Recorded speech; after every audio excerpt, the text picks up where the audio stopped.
আপনারা দেখছেন একুশে টেলিভিশন।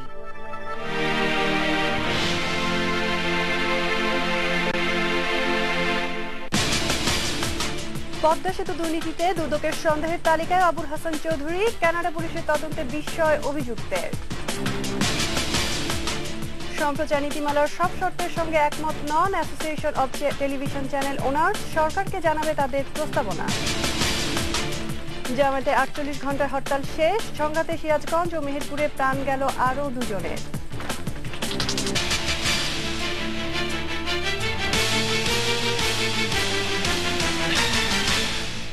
আসসালামু আলাইকুম, নিগার সুলতানা তন্নি আমন্ত্রণ জানাচ্ছি সকাল 9টার 21 সংবাদে। এশিয়া ডুপ্লেক্স টাউন, আভিজাত্যের নতুন ঠিকানা। পদ্মা সেতু ঠিকাদারি কাজ পেতে অনিয়মের অভিযোগে কানাডা পুলিশের তদন্তে সাবেক পররাষ্ট্র প্রতিমন্ত্রী আবুল হাসান চৌধুরীর নাম আসায় দুদক চেয়ারম্যানের দাবি করেছেন তাদের তদন্ত স্বচ্ছ ছিল। তিনি বলেছেন মামলাটি এখনও তদন্তাধীন আছে, দোষী সাব্যস্ত হলে অবশ্যই ব্যবস্থা নেবে দুদক। আর কানাডা পুলিশের এই অভিযোগে বিস্ময় প্রকাশ করে কোনো ধরনের দুর্নীতিতে সম্পৃক্ত থাকার কথা অস্বীকার করেছেন আবুল হাসান চৌধুরী। সরাসরি রিপোর্ট। দুর্নীতি অনিয়মের অভিযোগে বিশ্বব্যাংক বহুল আলোচিত পদ্মা সেতু নির্মাণ প্রকল্পে অর্থ ছাড় বন্ধ করে দেওয়ার পর বাংলাদেশের পাশাপাশি অনুসন্ধান শুরু হয় কানাডাতেও। বুধবার কানাডার গণমাধ্যমগুলো বলছে, অনুসন্ধানের পর রয়্যাল কানাডিয়ান মাউন্টেড পুলিশ এই সেতু নির্মাণ প্রকল্পে অনিয়মের অভিযোগে কানাডিয়ান কোম্পানি এসএনসি লাভালিনের সাবেক এক জ্যেষ্ঠ কর্মকর্তা সহ 3 জনকে অভিযুক্ত করেছে। এর মধ্যে আছে সাবেক পররাষ্ট্র প্রতিমন্ত্রী আবুল হাসান চৌধুরীর নামও। রংপুরে এক অনুষ্ঠান শেষে দুদক চেয়ারম্যান বলেছেন, দুদকের করা মামলায় সন্দেহভাজনদের তালিকায় আবুল হাসানের নাম ছিল। কানাডার পুলিশের তদন্তে আবুল হাসানের নাম আসায় দুদকের তদন্ত যে স্বচ্ছ ছিল তাও দাবি করেন দুদক চেয়ারম্যান। আমরা কিন্তু তাদেরকে টোটালি বাদ দেইনি, আমরা আমাদের সন্দেহ তালিকার মধ্যে কিন্তু ছিল আবুল হাসান চৌধুরী সাহেবের নাম আমাদের সন্দেহ তালিকার মধ্যেই ছিল, এফআইআর এর মধ্যে। আমরা বলছি যে আমাদের তদন্তকালীন সময় যদি নাম আরো যদি তথ্য পাই তাহলে আমরা ইনক্লুড করবো। আমাদের তদন্ত কিন্তু শেষ হয় নাই, এখনো তদন্ত চলছে।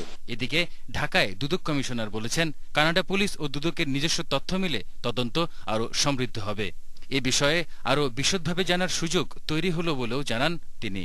তো আমরা যেটুকু পেয়েছি সেটা তো পেয়েছি, এবং তারা যেটা পেয়েছে সেটাকে বোথ দি ফ্যাক্টস যদি আমরা একসাথে করি তখন আরো ব্যাপকভাবে আমরা যে তথ্য পাবো এই তথ্যের উপর ভিত্তি করে আমাদের তদন্তটি আরো সমৃদ্ধ হবে বলে আমি আশা করছি। এদিকে যার বিরুদ্ধে অভিযোগ সেই আবুল হাসান চৌধুরী কানাডা পুলিশের অভিযোগে তার নাম আসায় বিস্ময় প্রকাশ করেছেন। বলেছেন কোনো ধরনের অনিয়মের সঙ্গে যুক্ত নন তিনি। স্তম্ভিত, একেবারেই বস্তুনিষ্ঠ না, এবং আমিও জানতে চাই কোথা থেকে এসব আসলো। একজন আত্মীয়র অনুরোধে, তাও কি আমার কোম্পানিকে দিতে হবে এরকম কোন অনুরোধ ছিল না। Only level playing field, level playing ফিল্ডে রিকোয়েস্ট করাতে তো কোনো অসুবিধা নেই। এক্ষেত্রে তিনি কোনো ষড়যন্ত্রের শিকার কিনা তা খতিয়ে দেখা দরকার বলে মনে করেন সাবেক এই পররাষ্ট্র প্রতিমন্ত্রী। আমার দিক থেকে কোনো অনৈতিক চিন্তা ছিল না। সরওয়ার সুমন, একুশে টেলিভিশন, ঢাকা। কানাডা পুলিশের তদন্তে প্রমাণিত হয়েছে পদ্মা সেতু প্রকল্পে দুর্নীতির সঙ্গে বর্তমান সরকারের কোনো মন্ত্রী এমপির সম্পৃক্ততা নেই, এমন দাবি করেছেন আওয়ামী লীগের যুগ্ম সাধারণ সম্পাদক মাহবুবুল আলম হানিফ। এদিকে বন ও পরিবেশ মন্ত্রী হাসান মাহমুদ অভিযোগ করেছেন, সাংবিধানিক সরকারের ধারাবাহিকতা ব্যাহত করতেই বিরোধী দলীয় নেতা নির্বাচন প্রতিহত করার ঘোষণা দিচ্ছেন। জাহিদ জনের সহায়তায় মাইনুল ইসলামের রিপোর্ট। হরতালের প্রতিবাদে রাজধানীর ফার্মগেটে যুবলীগের বিক্ষোভ সমাবেশে আওয়ামী লীগের যুগ্ম সাধারণ সম্পাদক অভিযোগ করেন, সরকারের সফলতাকে ম্লান করার জন্যই বিএনপি লাগামহীন মিথ্যাচার করছে। তিনি আরো বলেন, আগামী জাতীয় নির্বাচন প্রতিহত করার শক্তি কোনো রাজনৈতিক দলের নেই। কানাডার আদালতে এসএমসি লাভালিনের বিরুদ্ধে যে তদন্তকারী কর্মকর্তারা তারা চার্জশিট দিয়েছে, সেই চার্জশিটের মধ্যে কানাডার কর্মকর্তা এবং দুর্নীতির অভিযুক্ত এক বর্তমান পিডিবির নেতা এবং কিংস পার্টির অন্যতম আবুল হাসান চৌধুরীকে তারা আসামি করে অভিযুক্ত করেছে। এই অভিযোগ সাবমিটের মধ্য দিয়ে প্রমাণ হয়েছে আমরা যারা বলেছিলাম পদ্মা সেতুতে এই সরকারের কোনো মন্ত্রী বা কারোর কোনো দুর্নীতির সম্পৃক্ততা নেই, আজকে সেটা প্রমাণিত হয়েছে। অন্যদিকে রিপোর্টার্স ইউনিটি মিলনায়তনে আলোচনা সভায় বন ও পরিবেশ মন্ত্রী বলেন, বিরোধী দল নির্বাচন বন্ধের ঘোষণা দিলেও অতীতের মতো এবারও তারা নির্বাচনে অংশ নেবে। বেগম খালেদা জিয়া কদিন আগে জনসভায় বলেছেন যে আমি ভোট নির্বাচন প্রতিহত করার জন্য আপনাদের কাছে এসেছি এবং আওয়ামী লীগ এবং আওয়ামী লীগ নেত্রী জননেত্রী শেখ হাসিনা ভোট চাইছেন, কিন্তু বাংলাদেশে নির্বাচন হবে না। অর্থাৎ তিনি সাংবিধানিক ধারাবাহিকতা রক্ষা হোক, নির্বাচনের মাধ্যমে নতুন সরকার গঠিত হোক, সেটি তিনি চান না।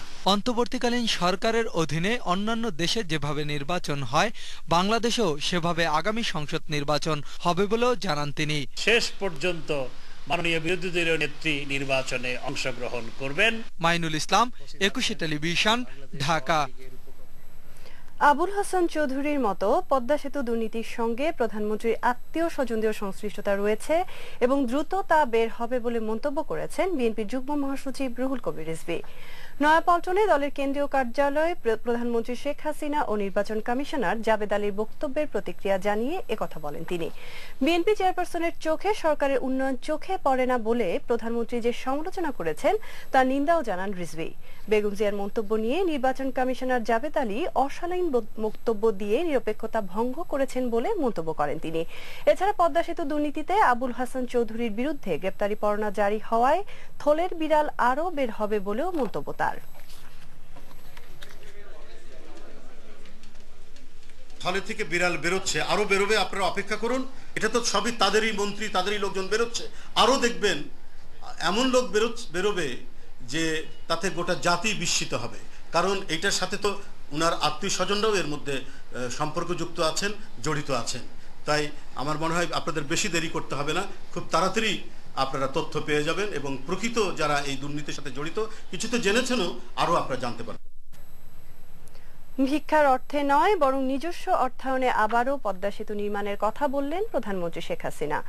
ঢাকা সেনানিবাসে বাংলাদেশ সেনাবাহিনীর নবগঠিত ৯৯ কম্পোজিট ব্রিগেডের পতাকা উত্তোলন উপলক্ষে আয়োজিত দরবারে তিনি একথা বলেন। এর আগে পতাকা উত্তোলনের মাধ্যমে বাংলাদেশ সেনাবাহিনীর নবগঠিত ব্রিগেডের আনুষ্ঠানিক উদ্বোধন করেন।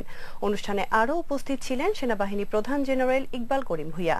এদিকে সেনাবাহিনীর আধুনিকায়ন, অবকাঠামো উন্নয়ন ও বিভিন্ন কল্যাণমূলক কার্যক্রম বাস্তবায়নে বর্তমান সরকার বদ্ধপরিকর বলেও জানান প্রধানমন্ত্রী।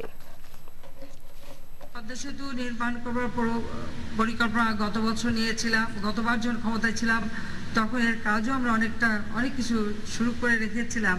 আমাদের দুর্ভাগ্য যে পরবর্তী সরকার এসে সেটা করেনি। এবারে এসে নতুনভাবে আমরা করতে গিয়েছি, এটা নিয়ে নানা রকম ঘটনা ঘটেছে। আমরা সিদ্ধান্ত নিয়েছি আমরা নিজেরা নিজেদের অর্থে এই সেতু নির্মাণ করব এবং আমরা যে পারি সেটাও আমরা বিশ্বকে দেখিয়ে দিতে চাই যে আমরা কারো কাছে ভিক্ষা চাইতে চাই না, হাত ফেলে চলতে চাই না, নিজের পায়ে মাথা উঁচু করে চলবো এবং আমরা আমাদের অবকাঠামো নিজেরাই গড়ে তুলব। জাতীয় সম্প্রচার নীতিমালার খসড়ায় সরকারের দেওয়া সব শর্তের সঙ্গে একমত নন association of television channel owners এডকোর সদস্যরা। সাংবাদিকদের একথা জানান সংগঠনটির কর্মকর্তারা।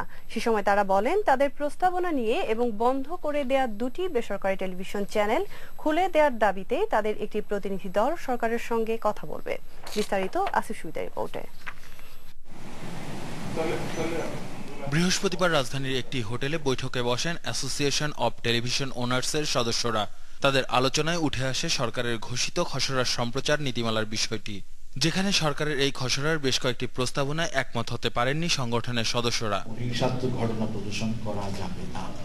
এখন এটার ডেফিনিশন, এটাকে কি করে ডিফাইন করবেন? যে হরতাল যেটা হচ্ছে, তো হরতাল হলে হরতালের ভেতরে তো যদি টেলিভিশন পরিচালনা করতে হয় সেই ছবি যাবে, সেটার ভিতরে হিংসাত্মক ঘটনা থাকে, গাড়ি ভাঙচুর হয়, নৈরাজ্য হয়, নানান বিষয় হয়।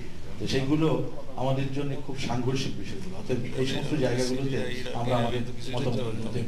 সম্প্রচার কমিশন নামে সরকার একটি কমিশন করতে চেয়েছে, সেখানে আমাদের বেশ কিছু অবজারভেশন। দুটি বেসরকারি টেলিভিশন চ্যানেলের সম্প্রচারের উপর সরকারের নিষেধাজ্ঞা তুলে নেওয়ার দাবিও জানান তারা। কর্মী বাহিনী আছে, সদস্য আছে, যারা আমাদের সাংবাদিক ভাইয়ের বোনেরা আছেন, তারা কষ্টে জীবনযাপন করছেন আপনাদেরই সাথী। আমরা সবাই মিলে এটা নিয়ে মাননীয় মন্ত্রীর সাথে কথা বলে কিভাবে দ্রুত সময়ের মধ্যে আমাদের এই টেলিভিশন 2টি চ্যানেল খুলে দেওয়া হয় সেজন্য কাজ করব। এছাড়াও নীতিমালার বিষয়গুলো নিয়ে সরকারের সাথে দ্রুত বৈঠক করার কথা জানান 5 সদস্যের প্রতিনিধি কমিটির আহ্বায়ক। সরকারের সাথে মাননীয় মন্ত্রীর সাথে আমরা যত তাড়াতাড়ি সম্ভব একটা সময় নিব, ওনার সাথে গিয়ে কথা বলবো। আসিফ সুমিত, 21 টেলিভিশন, ঢাকা। সংঘর্ষ, সড়ক অবরোধ, গাড়ি ভাঙচুরের মধ্য দিয়ে শেষ হলো ঢাকা সহ সারা দেশে জামায়াতের ডাকা 48 ঘন্টার হরতাল। দ্বিতীয় দিনে সিরাজগঞ্জে পিকেটারদের হামলায় মাসুদ আলী নামে এক যাত্রী নিহত হয়েছেন। আর মেহেরপুরে হরতালকারীদের সঙ্গে পুলিশের সংঘর্ষে দেলোয়ার হোসেন নামে এক জামায়াত কর্মীর মৃত্যু হয়েছে। সে সময় গুলিবিদ্ধ হয় 8 জামায়াত শিবির কর্মী। এ ঘটনায় 5 পুলিশ সদস্য আহত হয়েছে। এছাড়া দেশের বিভিন্ন জায়গায় পুলিশের সঙ্গে ধাওয়া, পাল্টা ধাওয়া ও সংঘর্ষের ঘটনা ঘটেছে। 21 রিপোর্টার ও প্রতিনিধিদের সহায়তায় তাপসী রাবের রিপোর্ট। মেহেরপুরে সড়ক অবরোধ ও বিক্ষোভের সময় পুলিশের সঙ্গে সংঘর্ষে 8 জামায়াত শিবির কর্মী গুলিবিদ্ধ হয়। গুলিবিদ্ধ অবস্থায় হাসপাতালে নেয়ার পথে দেলোয়ার হোসেন নামে এক জামায়াত কর্মীর মৃত্যু হয়েছে। এই ঘটনায় ওসি সহ 5 পুলিশ সদস্য আহত হন। সিরাজগঞ্জের শিয়ালকোল এলাকায় অটোরিকশা হামলা চালায় পিকেটাররা। সে সময় মাসুদ নামে এক যাত্রী গুরুতর আহত হয়। হাসপাতালে নেয়ার পর তার মৃত্যু হয়। রাজশাহীর মির্জাপুরে হরতাল বিরোধী মিছিল শেষে বাড়ি ফেরার পথে ছাত্রলীগের উপর বোমা হামলা চালায় ছাত্র শিবির। পরে অস্ত্র দিয়ে কুপিয়ে গুরুতর আহত করে 5 জনকে। এর মধ্যে মেহেদী হাসান নামে একজনের হাতের রগ কেটে দিয়েছে শিবির কর্মীরা। সিলেটের সুবিদ বাজার এলাকায় জামাত শিবির মিছিল শেষে গাড়ি ভাঙচুর করলে পুলিশ বাধা দেয়। সে সময় হরতালকারীদের সাথে ধাওয়া পাল্টা ধাওয়া ও সংঘর্ষ হয়। বগুড়া শহরের পিটিআই মোড়ে ঝটিকা মিছিল এবং সংক্ষিপ্ত সমাবেশ করে শিবির কর্মীরা। পরে বিভিন্ন রাস্তায় আগুন দিয়ে ককটেল বিস্ফোরণ ঘটায় পিকেটাররা। জয়পুরহাটের বাস স্ট্যান্ড এলাকায় কর্তব্যরত পুলিশদের লক্ষ্য করে ককটেল বিস্ফোরণ ঘটায় জামাত শিবির কর্মীরা। সাতক্ষীরার কদমতলায় রাস্তা অবরোধ ও বিক্ষোভ সমাবেশ করে হরতাল সমর্থকরা। পরে গাছ ফেলে পুলিশের পথরোধ করার চেষ্টা করেও ব্যর্থ হয় তারা। এছাড়া আলিপুর এলাকায় একটি ট্রাক ভাঙচুর করে পিকেটাররা। চট্টগ্রামের কদমতলী এলাকায় মিছিল করেছে জামাত শিবির কর্মীরা। সে সময় রাস্তায় আগুন দিয়ে সড়ক অবরোধের চেষ্টা করে তারা। কুষ্টিয়া ঝিনাইদহ মহাসড়কের ভাদালিয়ায় সড়ক অবরোধ করলে পুলিশ বাধা দেয়। সে সময় পুলিশের সঙ্গে ধাওয়া পাল্টা ধাওয়া হয়েছে। পরে পুলিশ টিয়ার শেল নিক্ষেপ করলে হরতাল সমর্থকরা পালিয়ে যায়। গাজীপুরের ভোগড়া বাইপাস এলাকায় একটি বাসে আগুন দেয় হরতালকারীরা। সে সময় চালক আগুনে পুড়ে যায়।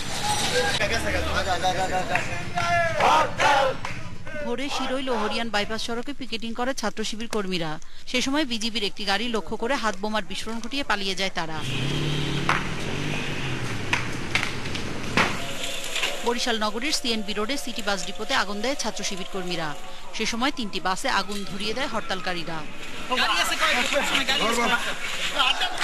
রাজধানী ঢাকার শাহজাদপুর, বাবুবাজার, পান্থপথ, যাত্রাবাড়ি, খিলগাঁও, সদরঘাটে হরতালের সমর্থনে মিছিল করে সমর্থকরা। পরে আগুন জ্বালিয়ে রাস্তা অবরোধের চেষ্টাও করে তারা। হরতাল সমর্থকদের প্রতিহত করতে রাজধানী জুড়ে নেওয়া হয়েছে কঠোর নিরাপত্তা ব্যবস্থা। নাশকতা ঠেকাতে র্যাব ও পুলিশের সতর্ক উপস্থিতি রয়েছে রাজধানীর সব গুরুত্বপূর্ণ পয়েন্টে। তাপসী রাবেয়া, 21 টেলিভিশন। চুরি করা ওষুধের চালান এবং বিক্রির হিসাবের খাতাও পাওয়া গেছে। হাসপাতালের পরিচালক চক্রের বিরুদ্ধে ব্যবস্থা নেওয়ার কথা বলেছেন।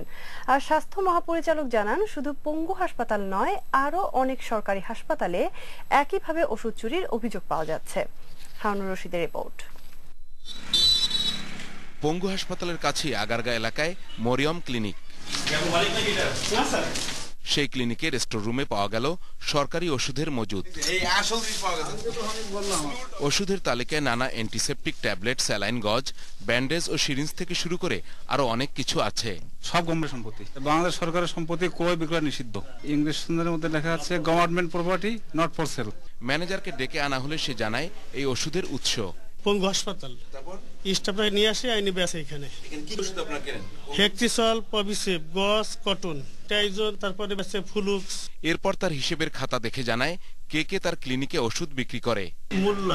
মোল্লা, তারপর কে আছে? রফিক। তালিকা ধরে পঙ্গু হাসপাতালে গিয়ে পাওয়া যায় ওয়ার্ড বয় রফিকুল ইসলামকে। এই নাম্বারটা তো আপনার এই যে 01715150457। জি। তিনি ওষুধ বিক্রির কথা অস্বীকার করলেও ক্লিনিকের সঙ্গে তার যোগাযোগের কথা অস্বীকার করতে পারলেন না। আমি তো ওখানে যাই, ওদের সাথে ওই ম্যানেজারের সাথে বাসার পাশে তো পরিচিত, কথাবার্তা বলি, আসি যাই, এই জন্য নাম্বার থাকতে পারে। এরপর তালিকার মোল্লাকে খুঁজে পাওয়া যায় হাসপাতালের সামনে সৈকত ফার্মেসিতে। মোল্লা ভাই, আপনার ফোন দিছি আমি। তিনি এই অপরাধ আর করবেন না বলে প্রতিশ্রুতি দেন। না স্যার, না স্যার, করবেন স্যার, করবেন না, আর করবেন না। পঙ্গু হাসপাতালের পরিচালক এই ঘটনায় দুঃখ প্রকাশ করে ব্যবস্থা নেয়ার কথা বলেন। আমাদের যদি কোনো কর্মচারীর এই ধরনের অবৈধ কর্মকাণ্ডে যদি সংশ্লিষ্ট থেকে থাকে তাহলে খুবই দুঃখজনক, আমরা এই জন্য লজ্জিত। আর সরকারি হাসপাতাল থেকে ওষুধ চুরির বিষয়টি জানেন স্বাস্থ্য মহাপরিচালকও। তিনি বলেন, সরকারি হাসপাতালে চাহিদার 96% ওষুধ এখন বিনামূল্যে সরবরাহ করা হয়। আমার কর্মকর্তা যদি নৈতিকতার দিক দিয়ে উন্নত না হয়, স্বচ্ছ না হয়, তাহলে এরকম টুকটাক চুরি কিন্তু এটা হতেই থাকবে। র্যাবের নির্বাহী ম্যাজিস্ট্রেট জানান, সরকারি হাসপাতালগুলোকে কেন্দ্র করে ওষুধ চুরির সংঘবদ্ধ চক্র গড়ে উঠেছে। তারা বাইরে নিয়ে এগুলো বিক্রি করে দিচ্ছে, কিংবা তারাও সরাসরি বিক্রি করছে বলে যারা কিনে নিয়ে এসে তাদের স্বীকারোক্তি আমরা পাচ্ছি। এই বেসরকারি ক্লিনিকগুলো সরকারি ওষুধেই চলে, কারণ তারা অর্ধেক দামে সরকারি হাসপাতালের অসৎ কর্মচারীদের কাছ থেকে ওষুধ কিনতে পারেন। আর সরকারি হাসপাতালের কর্মচারীদেরও তাতে পকেট ভারী হয়। হারুনুর রশিদ, একুশে টেলিভিশন, ঢাকা। মৌলভীবাজারে গণজাগরণ মঞ্চের কর্মী ও ছাত্রফ্রন্টের সাবেক কলেজ শাখা সভাপতি লিটন দেবনাথকে কুপিয়ে জখম করেছে অজ্ঞাত সন্ত্রাসীরা। প্রত্যক্ষদর্শীরা জানায়, বৃহস্পতিবার রাতে লিটন দেবনাথ রাস্তা দিয়ে হেঁটে যাবার সময় সন্ত্রাসীরা তাকে কুপিয়ে জখম করে। এ সময় তার মাথা, হাত এবং পায়ে আঘাত করা হয়। লিটনের চিৎকারে স্থানীয়রা তাকে উদ্ধার করে মৌলভীবাজার সদর হাসপাতালে নিয়ে যায়। অবস্থা আশঙ্কাজনক হলে রাতে সিলেট MAG ওসমানী হাসপাতালে ভর্তি করা হয়। বাংলাদেশ কমিউনিস্ট পার্টির কেন্দ্রীয় সাধারণ সম্পাদক সহ বিভিন্ন রাজনৈতিক সংগঠনের নেতৃবৃন্দ ঘটনাস্থল পরিদর্শন করে দায়ীদের শাস্তির দাবি জানান। হামলার প্রতিবাদে রাতে মৌলভীবাজার চৌমুহনায় বিক্ষোভ মিছিল করে গণজাগরণ মঞ্চ। জেনেভায় শান্তি আলোচনার অংশ হিসেবে দামেস্কের সরকার বিরোধীদের যুদ্ধবিরতির আহ্বান জানানো হবে বলে জানিয়েছেন সিরিয়ার উপপ্রধানমন্ত্রী কাদির জামিল। যুক্তরাজ্য ভিত্তিক সংবাদপত্র গার্ডিয়ানকে দেয়া এক সাক্ষাৎকারে তিনি আরও বলেন, বহুল প্রতীক্ষিত শান্তি আলোচনা শুরু হলে বন্ধুভাবাপন্ন দেশগুলো থেকে সৈন্য মোতায়েন করে যুদ্ধবিরতি পর্যবেক্ষণেরও প্রস্তাব দেবে সরকার। কোনো পক্ষই জয়ী হওয়ার মতো যথেষ্ট শক্তিশালী নয় মন্তব্য করে কাদির বলেন, গৃহযুদ্ধের কারণে দেশ অচলাবস্থায় পৌঁছেছে। 2011 সালে শুরু হওয়া এই গৃহযুদ্ধ দেশের অর্থনীতিকে ধ্বংস করে দিচ্ছে বলেও জানান তিনি। জাতিসংঘের হিসেব মতে সিরিয়া চলমান এই গৃহযুদ্ধে মারা গেছে 1 লাখেরও বেশি মানুষ, ঘরছাড়া হয়েছে বেশ কয়েক লাখ। খেলার খবর। ইউরোপা লিগের এ গ্রুপে জয় পেয়েছে সোয়ানসি সিটি ও সেন্ট গ্লেন। সোয়ানসি সিটি 3-0 গোলে ভ্যালেন্সিয়াকে এবং সেন্ট গ্লেন 2-0 গোলে কুবানকে পরাজিত করেছে। শুরু থেকে ভ্যালেন্সিয়াকে কোণঠাসা করে রাখে সোয়ানসি সিটি। খেলার 14 মিনিটে বাদিক থেকে পোস্কেটিকার ক্রসে বানিগা বা পায়ের শটে গোল করলে 1-0 এগিয়ে যায় সোয়ানসি। 58 মিনিটে সোয়ানসি আর মিচু গোল করলে 2-0 এগিয়ে যায় তারা। এর 4 মিনিট পর ফ্রি কিক থেকে জোনাথন গুজমান গোল করলে 3-0 গোলের জয় পায় সোয়ানসি সিটি।